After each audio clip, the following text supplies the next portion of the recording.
नमस्कार, मी doctor Reena Bhadange Kadnar, Nashik paralysis centre. आज आपण पंचकर्म या विषयावर बोलणार आहोत। पंचकर्म म्हणजे काय, पंचकर्म किती दिवसांचं असतं, त्याचा खर्च किती, कालावधी किती, या गोष्टींबद्दल आज आपण चर्चा करणार आहोत। खरं तर पंचकर्म हा विषय असा आहे की तो माझ्या 5 किंवा 10 मिनिटांच्या जे डिस्कशन आहे किंवा व्हिडिओ आहेत त्यातनं तो कंप्लीट होण्यासारखा नाहीये, पण मी तरी पण या छोट्याशा व्हिडिओतनं पंचकर्माबद्दल सविस्तर माहिती देण्याची किंवा एक्झॅक्ट पंचकर्म काय आहे त्याबद्दल माहिती देण्याचा प्रयत्न करणार आहे। तर पंचकर्म करण्याचे फायदे काय किंवा पंचकर्म हे कोणी केलं पाहिजे। पंचकर्म म्हणजे काय, पंच म्हणजे 5 आणि कर्म म्हणजे क्रिया। ज्या 5 क्रियांचा आयुर्वेदामध्ये कॉम्बिनेशन सांगितलेलं आहे त्याला पंचकर्म असं म्हणतात। या 5 क्रिया म्हणजे पंचकर्मामध्ये वमन, विरेचन, नस्य, रक्तमोक्षण आणि बस्ती या 5 ज्या उपचार पद्धती आहे त्यांना पंचकर्म असे आयुर्वेदामध्ये म्हटले आहे। आता हे पंचकर्म जे आहे हे कुठल्या पेशंटमध्ये करण्याचं, तसं तर पंचकर्म करण्याचे 2 हेतू असतात। एक तर स्वस्थस्य स्वास्थ्य रक्षणम म्हणजे स्वस्थ व्यक्तीचं जे स्वास्थ्य आहे ते टिकवून ठेवण्यासाठी पंचकर्म केलं जातं, आणि दुसरं म्हणजे विकारशमनम म्हणजे की जे विकार किंवा जे व्याधी आहे ते व्यवस्थित ट्रीट करण्यासाठी किंवा व्याधी चिकित्सेसाठी सुद्धा पंचकर्माचा उपयोग केला जातो।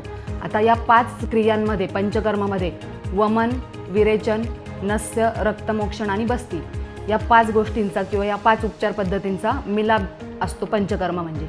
आता वमनमध्ये ऊर्ध्व मार्गाने किंवा मुखावाटे जे दोष बाहेर काढले जातात, निर्हरण केलं जातं, त्याला वमन असं म्हटलं जातं। दुसरं पंचकर्म आहे विरेचन। विरेचन म्हणजे अधमार्गाने म्हणजे गुदमार्गाद्वारे जे औषधी द्रव्य देऊन, काढे देऊन गुदाद्वारे जे दोष बाहेर काढले जातात त्याला विरेचन असं म्हणतात। तिसरं आहे नस्य। नस्य म्हणजे आपण ऊर्ध्व जत्रुगत जे व्याधी आहेत, ऊर्ध्व जत्रुगत म्हणजे मानेच्या वरती जे विकार घडतात, म्हणजे त्याच्यामध्ये मेंदू विकार आले, नाकाशी रिलेटेड जे व्याधी आहेत ते आहे, मुखरोग आहे, आजकाल जी कॉमन कंप्लेंट्स असतात पेशंटच्या की पिंपल्स येणे, याच्यासाठी नस्य ही गोष्ट किंवा हे पंचकर्म अतिशय उपयुक्त ठरलं जातं। कारण नस्यामध्ये नासा ही शिरस्वद्वारम असं म्हटलं आहे, म्हणजे नासा जे आहे, नाक जे आहे त्याला शिराचं द्वार किंवा दरवाजा असं म्हटलं जातं। त्यातनंच बऱ्यापैकी व्याधी रिकवर होण्यासाठी मदत होते।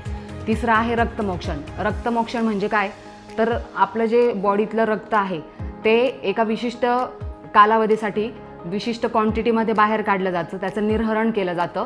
ते जे दूषित रक्त असतं ते बाहेर काढणे त्याला रक्तमोक्षण असे म्हणतात। ते जे दूषित रक्त असतं ते आपण क्युबायटल फोसा जो आहे आपला त्यातनं काढलं जातं, किंवा अजून एक त्याच्यासाठी रक्तमोक्षणचा मार्ग आहे तो म्हणजे जलोकाचरण। जलोका म्हणजे जी लीच थेरपी जिला म्हटलं जातं त्याला रक्तमोक्षण असे म्हणतात। तिसरं आहे बस्ती।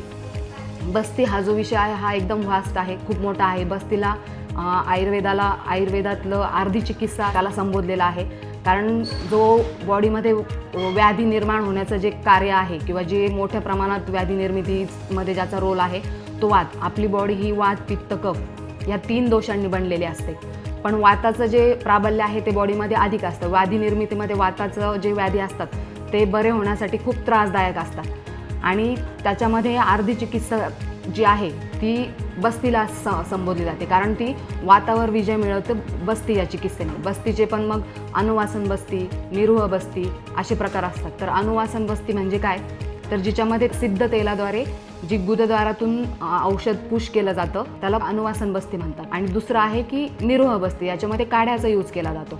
तर आज आपण पंचकर्म या विषयावर थोडक्यात एक त्यांची जी ओळख आहे किंवा पंचकर्म म्हणजे काय याचं आपण इंट्रोडक्शन जे आहे ते आज पाहिलं। नेक्स्ट एपिसोडमध्ये आपण डिटेल पंचकर्माचा पुन्हा व्हिडिओ करूया।